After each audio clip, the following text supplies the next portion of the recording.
Hello, my name is Mike. I'm from Drogheda. When I was 19, I was diagnosed as having bipolar illness, and it was a very serious thing for me. I was in university at the time. It meant that I had to leave, and I had serious episodes, mainly the upside, but also serious depressive episodes over a 9 or 10 year period.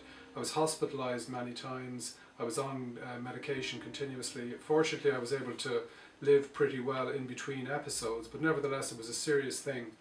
I didn't know what to do about it. I had no plans to do anything about it as far as I was concerned. It was something I was going to have to live with.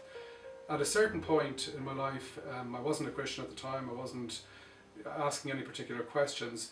I knew one day, I simply woke up one day and I knew that God had healed me. Now, I didn't know who God was. I didn't have a name for him per se, but I knew that I'd been healed. And I went to see my psychiatrist a couple of days later on one of my outpatient appointments, and I told him that I wouldn't be seeing him anymore, that I was completely better, that the feeling I'd had of fear that I would have another episode that would come upon me was gone, and I was taking low-level medication, and I said that I would be stopping that. He knew there was something different about me. He suggested we keep in touch, but to be honest, I haven't seen him since that day. Now, that was quite a few years ago. So it was a terrific healing, that, just a blessing that came from God at the time. Now, what it did for me was it made me take an interest in the spiritual side of life, and I then began to inquire and figure out, well, how can I know more about this and about what has happened to me. So I did what I thought was right.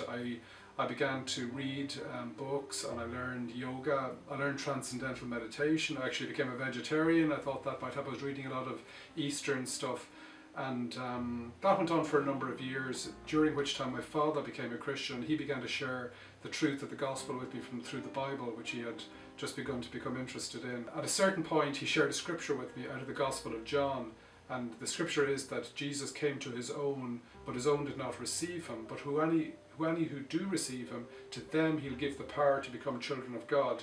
And that spoke to me, because I always thought that I was kind of, interested in God, and therefore I was like a child of God. But I realized in that moment that I'd never come to him, and it says to all who come to him, he gives the power. I'd never come to Christ, I'd never come to Jesus. And at this point in my life, my own efforts really weren't working out. I wasn't getting anywhere. I knew I wasn't getting anywhere, and I was ready to admit it for the first time. At that point, God showed himself to me. He made himself real to me through that verse of scripture, and I just surrendered. And it was a great release, that the search I'd been on, which God had himself started when he'd healed me, that it was now over. And I went to a Bible study. I got myself a Bible. It began to make sense to me. The questions I'd had in my life were now being answered, and there was a confidence in me that things were going to be okay, that there was somebody who cared for me and loved me, and that there was an answer, now in my life. And I've been a Christian since then, and I just thank God for what he's done.